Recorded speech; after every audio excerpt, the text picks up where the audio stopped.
get my shoes and out the door. 5, I'm alive. 6, 7, 8, feeling great. Hey everybody, welcome back to Beyond Your Wildest Dreams podcast. I'm your co-host today, Dr. Mike Akinfor. Today I have a really special treat for y'all. I have Garrett Gunderson on the line. Garrett, how are you? You know, I'm doing really, really well. So Awesome. Thanks for asking. Awesome. So I'm going to read you Garrett's bio. It's a really interesting bio, and we're going to get into his journey, and then we've got some questions that I really want to dive into with Garrett. So Garrett Gunderson is the New York Times bestselling author of Killing Sacred Cows, Overcoming the Financial Myths That Are Destroying Your Prosperity. And he's personally helped countless business owners create efficient wealth strategies that fit their unique strengths. He has dedicated his career to debunking the many widely accepted myths and fabrications that undermine the prosperity and joy of hard-working, honest business owners.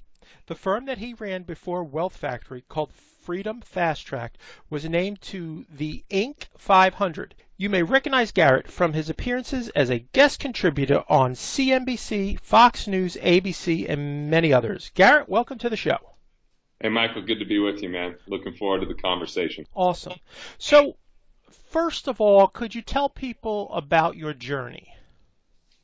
Yeah, I mean, I grew up in a small coal mining town called Price, Utah, and even before that, a smaller town called East Carbon, Utah, with like 1,000 people that lived there, and had a lot of ambition from the time I was young.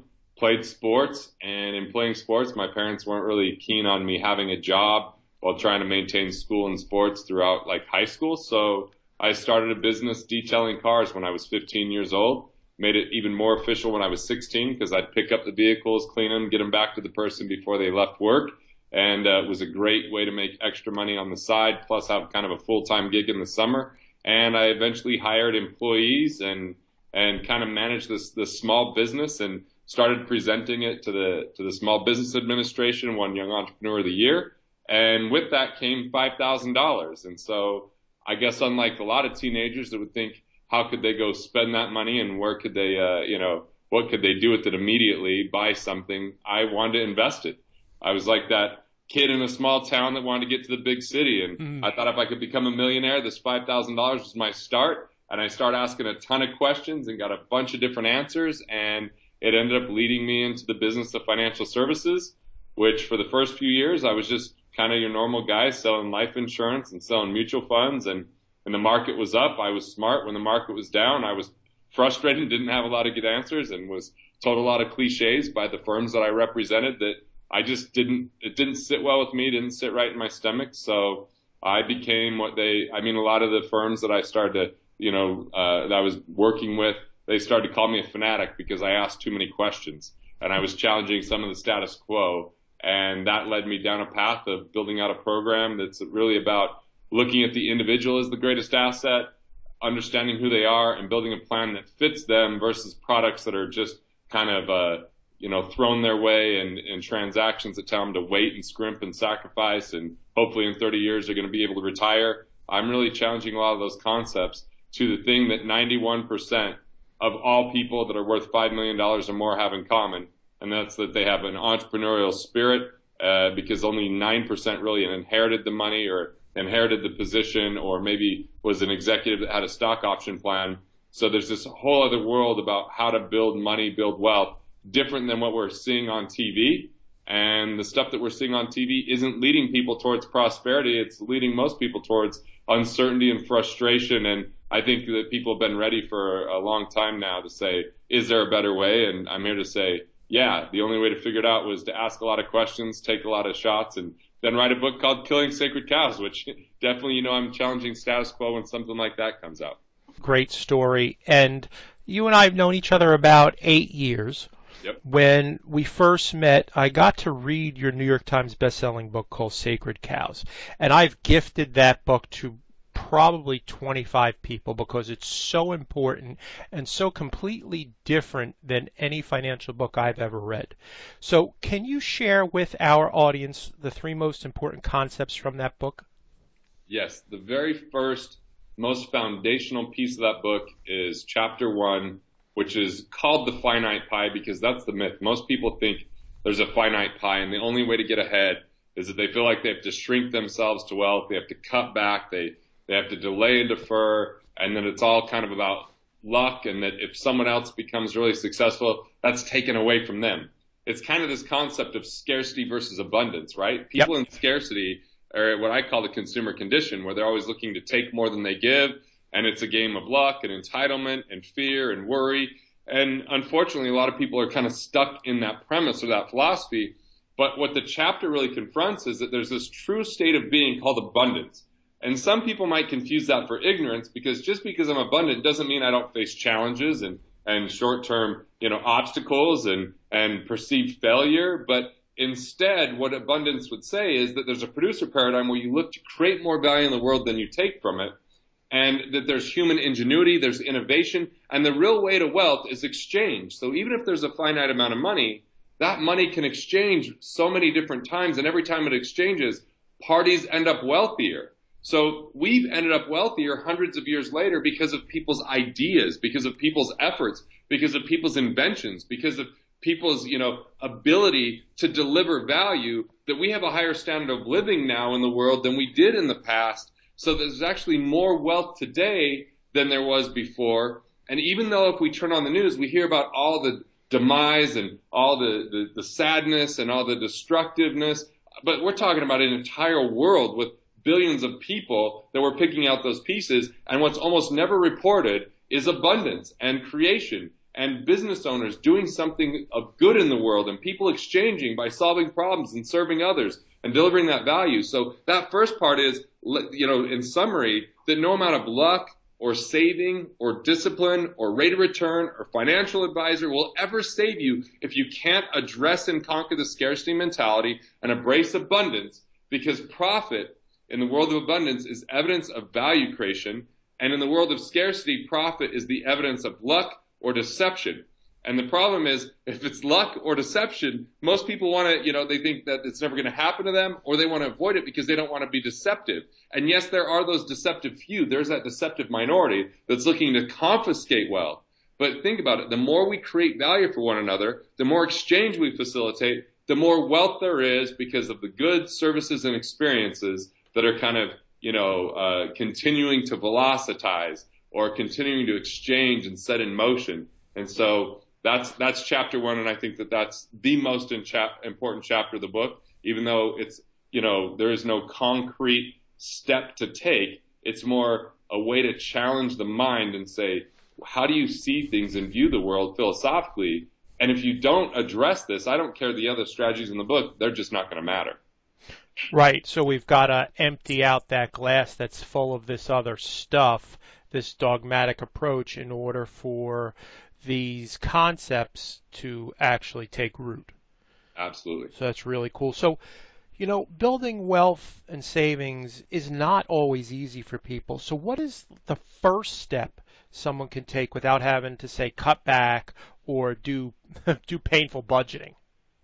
So I believe in a system that I call cash flow banking, which the very first part of cash flow banking is that rather than thinking about budgeting, we just set up a separate account. I call that a wealth capture account. It could be a checking, a savings, a money market. We're not worried about how much it earns. It just has to be safe and liquid where we have access to it. And the reason we're setting it up is so that other dollars aren't commingled with our business checking or our personal checking, because what happens if that money's sitting around, it can easily become spent. But if we now have a system to separate it so it's not commingled, we've captured it. So now that you've set up that account, every time you get paid, or if you're the business owner, every time you pay yourself, then you want to take a certain percentage of that money and automatically sweep it over that wealth capture account. And it's the automatic savings that's key. I know the world of investing has taught us to automatically invest. I think that that's not a good idea. I think it's harmful because sometimes we invest when things aren't working. But what is very helpful is to automatically save, and the philosophy is to pay yourself first. And I've been on top of the world from a cash flow standpoint, and I've been in utter dire straits and constraint before in my life. And what I know is as long as I paid myself first, I made it through and I became resourceful with the rest of the dollars. Most people, they don't pay themselves first, and there's nothing left over to pay themselves. I mean, this was a book written called The Richest Man in Babylon by George S. Clason back in the 1920s, and it's something that is almost a lost art or somewhat forgotten. But if we could pay ourselves first, that's the most instrumental thing that we could do to eliminate budgeting, but still find ourselves getting ahead. Gotcha. Now I'm paying myself first. So what would you say, what percentage of money is a good amount to save and why? All right, so I'll aim for, where you want to get to. Okay. It's 18%, and that can seem like a pretty big or intimidating number for people. And let me break it down. Why 18%? The first 3% is what I would call living wealthy money or fun money. Because it's kind of like if I'm told I have to go on a diet, then I might rebel. Or then if I'm always doing it through restricting calories and giving up the foods that I want, not finding a way to replace that with other healthy foods that I can enjoy, then that's where people go that rubber band effect where they might lose weight, gain it back. Same thing happens in finance. If we're not rewarding ourselves now, so that first percentage that you put in there, that first 3% of your income can actually go into a different account than your wealth capture account. It go into a living wealthy account. And the only rule in that account is guilt-free spending.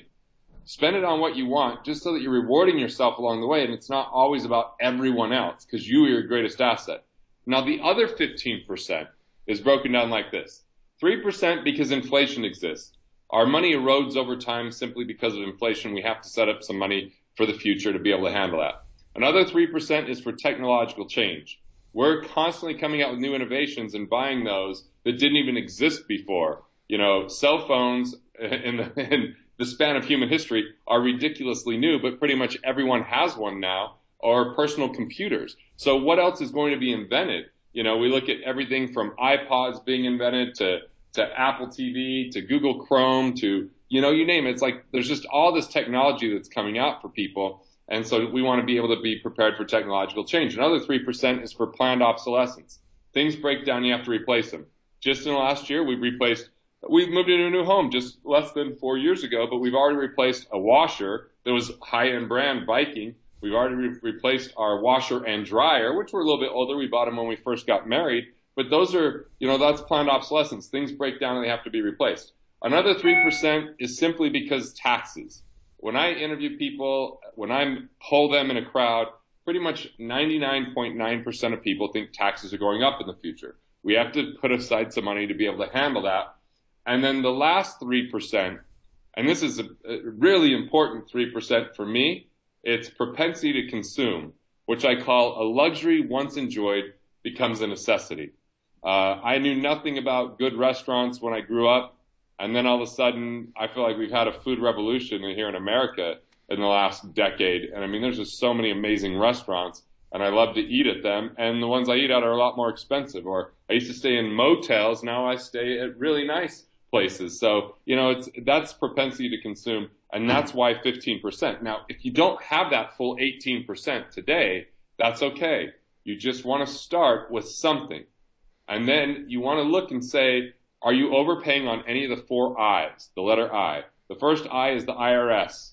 Are you overpaying on the IRS? Are you getting a refund? That means you've overpaid. You can change that and start saving that money by changing exemptions. If you're a business owner, you can look at a number of ways to save on tax, from setting up a corporation to paying your kids if they can help you in your business, to if you have patients or clients to your house, you can rent out your home 14 days a year and write that off in your business, but not have to pay taxes on that on personal income. I mean, there's just a myriad of things that we can go through to save on the IRS. 93% of business owners are overpaying, and a lot of individuals are being refunded.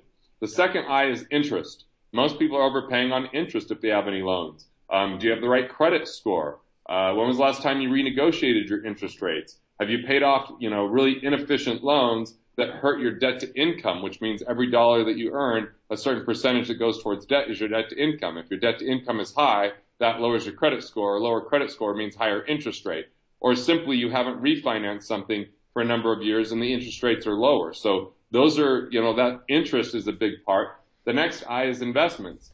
A lot of people have hidden fees and commissions inside of their investments. That's money that they can get back. They can start putting into the wealth capture account. And then finally, insurance. A lot of people have duplicate coverages, improper structure. They haven't, they don't have their car and homeowners insurance with the same company, so they're not getting a multi-policy discount.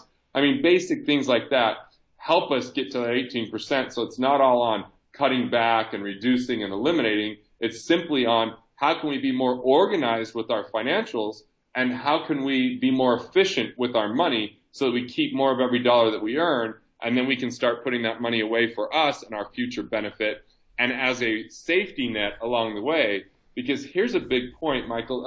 A lot of people, we hear about a negative savings rate, or we hear about, people being in tough situations or a high bankruptcy rate. Well, a lot of the time it's simply because they don't have enough money set aside to handle unforeseen circumstances. And we're all in for an unforeseen financial circumstance sometime in our life. 90% of the time they can be planned for and prevented. It's just that most people are intimidated by finance because financial advisors, when I started, I tried to talk over people's head. I thought that's how you did it. Or simply they don't have the courage to look at their finances, or it's just an item on their to-do list that they never get around to. So I want to acknowledge people for listening to this and really addressing this. I got to tell you, I think that the institutions make a lot of money intimidating us and making it feel complicated. But when it comes down to it, there's just some real basic things that if everybody does, they're going to be in such a better financial position. And the most basic and fundamental piece that has a huge impact is a wealth capture account, and you start paying yourself first. I love it. I love it. So we know today in the United States, the average American that is 50 years old has about $3,000 saved.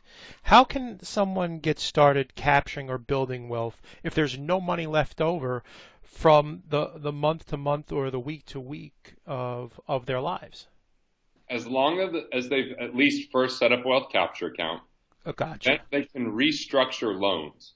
So, for example, if they don't have any money saved, they can refinance a loan and pull in other higher interest rates into a better interest rate loan. For example, if someone has a car with any equity or a paid off vehicle or something like that, they can refinance that, maybe get 1.9, 2.9% interest and pay off a credit card. That's going to lower the payments that are outgoing per month, and they can start saving that difference. Or let's say that they've got some money in a retirement plan, a 401k or an IRA. They could borrow from that and pay off higher interest rate loans, and then all of a sudden that lowers the payments. So restructuring loans, combining loans, or paying off high interest rate loans, that's one of the quickest ways to get there. And like I said, if they're getting a refund at the end of the year, yet they only have $3,000 in savings, they should up their exemptions and start saving that money, and rather than giving the government a tax-free or an interest-free loan on their taxes. And so those are just a couple quick tips. They can even increase the deductibles on their car insurance or homeowners insurance to lower the payments, or add an umbrella policy and lower the limits of liability on their car and homeowners insurance if they have more than one car or more than one home. There's just efficiencies like that takes just a little bit of financial detective work to look through and get some information on, and that makes a world of difference. All those things really start to add up to good amounts of money that they don't have to cut back to do that. I love it, and I'm certain some people, this is the first time that they've heard these strategies, and I've applied what you've taught me as well, and I can tell you they absolutely work. So now I'm saving some money, but Yep. Savings accounts are barely earning any interest. Do you have any insight of how I can get better returns without taking on more risk? Yes. So phase 1 is wealth capture. Phase 2 is what we call wealth creation. And it's using the same dollars, right? That money that's just sitting in that savings account that's not earning much. And what we do, and I'll just kind of give a minute or two story before I give the solution. Sure. The way that I started figuring out some of this stuff is I just started questioning a lot of what I was being taught in the financial world when the market started to go down in the year 2000, because I was frustrated. I didn't want to tell my parents and grandparents and friends and their parents, hey, you're in it for the long haul, or, the market's on sale. And I really started to look at all these areas where most financial advisors are not compensated. Therefore, they have no incentive to look at and address. And one of those areas I was looking at is like savings accounts. Savings accounts, most people don't get encouraged enough, or even if they're encouraged, there's no system to get there. So I was looking at what could we do for that. And what I found was I was researching the banks, and I'm kind of a geek and a nerd for all this stuff, but I was learning about something called fractionalized banking, And then I was learning about banking reserves, and I was learning about banking portfolios, and I found out something really interesting. So there was something called bank-owned life insurance. And I'm like, life insurance? That's kind of weird. And there was a lot of money going towards it. And what I found was a third of the reserves of the banks were going towards insurance. And I'm going, well, that's an expense. Why would you put it towards insurance? And what I found was they designed these to be high cash value policies with very little insurance expense because of the way that they were funded. And they would put them on the executives. And what would happen is now they're getting like 5% tax-free rather than 0.5% to 1% taxable. So they're getting a 500% increase on this with a tax benefit. And I said, well, why aren't individuals doing this? And when I researched it, what I found was all these insurance companies had a lot of policies that were very heavy on the commission and very light on the cash. And so I knew exactly why individuals weren't doing this. But then I discovered that you could put extra money that went straight to the cash and didn't pay the agent whatsoever and actually have these really perform. And so when I was 19 years old, I bought my first insurance policy at $100 a month. When I was 20, I did one at $262 per month. And what happened was I was basically building my own bank that way, earning a better interest rate through what I called wealth creation. And then I could use that cash before 59.5, which I couldn't do with my 401k at the time. So I stopped doing my 401k, and I've used it to finance cars. I've used it to buy businesses. I've used it to pay off a 17% interest rate American Express, and I can pay myself back, and I could pay myself back interest. But when my money's in there, like right now, there's chaos going on in the market. And I mean, depending if someone's listening to this as a recording later on, there's always seems to be some turbulence at some time. But I don't have to worry because once I earn interest in it, it's guaranteed. So that's one of the things you can do. And you don't have to be really wealthy to do that. You just have to, understand and know the strategy. I actually just finished a book called What Would the Rockefellers Do that highlights that strategy in quite a bit of depth. That's remarkable. And I've done the same thing. And I can tell you that that's a lifesaver when it's needed, and you're not getting crushed by giant interest rates for sure. Yeah. Most people have been taught to set money aside and to buy, hold, and pray. But you teach a method around cash flow. What's that method, Garrett? So the philosophy that you're talking about that most people are taught is what I would call the accumulation method. And the number one culprit of the accumulation method is compound interest. We've been told that compound interest is a miracle. We've been told that that's what Einstein called the eighth wonder of the world. But in my research, I found that was misquoted. That Einstein said that compounding numbers was the eighth wonder of the world, and that Security National Life said that compound interest was the eighth wonder of the world. So it's interesting as you dive into this, and I would like to take all the credit. I actually have a research team. I have two guys that do that work, but it's pretty fascinating as we look into this. And so accumulation is something that usually takes 30 years for people to know whether it worked out or not. We set our money aside. We hope that that interest continues to earn interest. And then all along the way, when we put our money aside, we usually put it at financial institutions, like namely banks, and they do the exact opposite. They're in the game of cash flow. That's part of the reason they'll give you 0% interest rate credit cards but require a higher payment. Or that's the reason why they'll lower your interest rate on a 15-year mortgage over a 30-year mortgage, because they want to get cash and they want to get it as quickly as possible. So the game of cash flow means if we can create cash to cover your basic expenses, you have financial independence. So the way that we look at that is, we've already talked about it through here a little bit. We look to recover cash flow first. Then we look to strategically engineer wealth so that you have a map and you know where you're headed and that everything's solidified. But then we look to accelerate investment income. So rather than set money aside and reinvest it, we look to velocitize that by having that money come out every single month as cash flow, start covering your expenses so that then your income can go back into higher percentages in your wealth capture account and into your investment ecosystem. So all of a sudden you don't need to earn a dollar to live on because your investments are earning that. And if you're a business owner, your business, as far as your employees are earning that, not with your direct involvement every step of the way. And so that's part of that path to economic independence that really brings forth, that cash flow can get someone there in 3 to 7 years rather than 30 years. And the problem is the research shows best case scenario, there's a 92% failure rate that compound interest actually gets people where they want to go by age 65.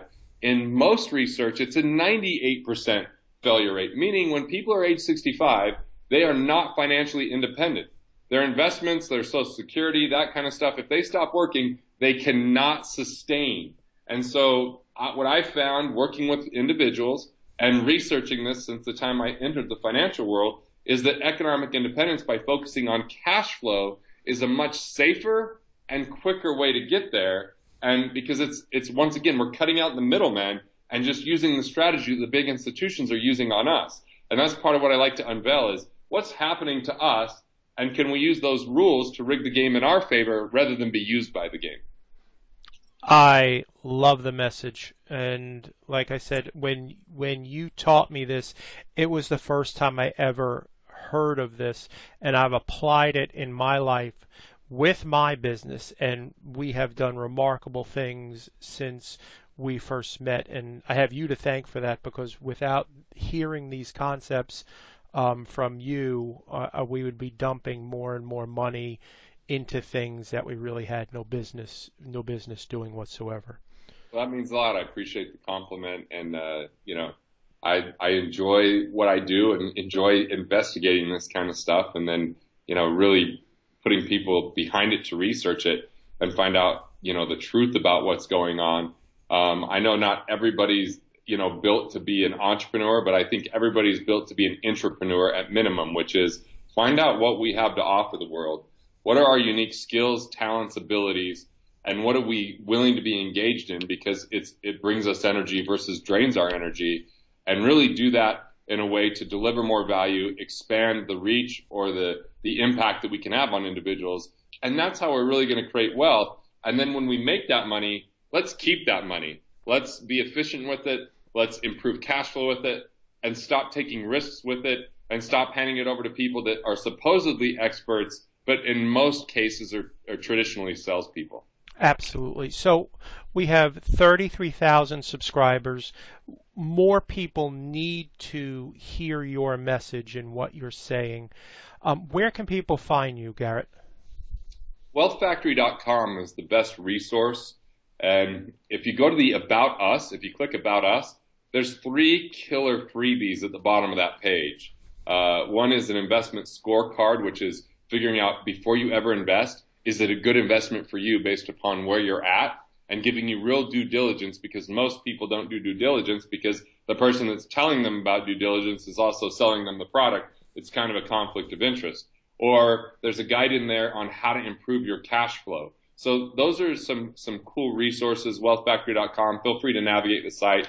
There's some videos in there. There's good content. We've really spent a lot of time in the last year and a half updating and enhancing and creating more depth to that. Whether someone ever works with us or not, we want to make sure that we get 1 million people to economic independence, and we know we can't do that one-on-one, so we're giving some of our very best resources right out the gate. Awesome. And that's everybody. That's wealthfactory.com. And go to the About Us, and there's a couple of really neat tools to look at. So any last words to our audience, Garrett? The sooner you're willing to confront your finances, the quicker you're going to be where it's no longer a major stress, concern, worry, or obstacle, and ultimately can be the difference between you getting where you want to go or being derailed, because it's when people don't address these things that ends up becoming very costly to them. And so I'm here to tell you, don't let anyone intimidate you about it. Don't let anyone make you feel like it's more complicated than it is. Just take it a step at a time. You don't need to learn everything that's out there. As a matter of fact, if you never learn anything about investing, that's okay. Just make sure you learn about putting money away, capturing it, and that you keep more of what you make. That's where you want to spend most of your time. For me, investing is only about investing in things that I truly know and understand. And I don't invest in very many things where most people are too scattered in that arena. It can be a lot simpler than most people make it. Absolutely. Again, thanks so much for being on the show, Garrett. Really, my privilege to interview you and get your information out to people because it's so, so important. You'll be able to hear Garrett in our upcoming summit in June of 2016, and he'll be talking about this exact stuff and going a little deeper with it, and you will thoroughly enjoy it. If you like what you heard today, please go to iTunes and please write a review or give us a couple stars. Let us know what we could do better because we are always looking to improve the quality of what we deliver. And if you want to check out our previous project, it was painreliefproject.com. You can go there and check out what we were offering for that. So everybody, thanks. Have a great day. We'll talk to you soon. Ciao.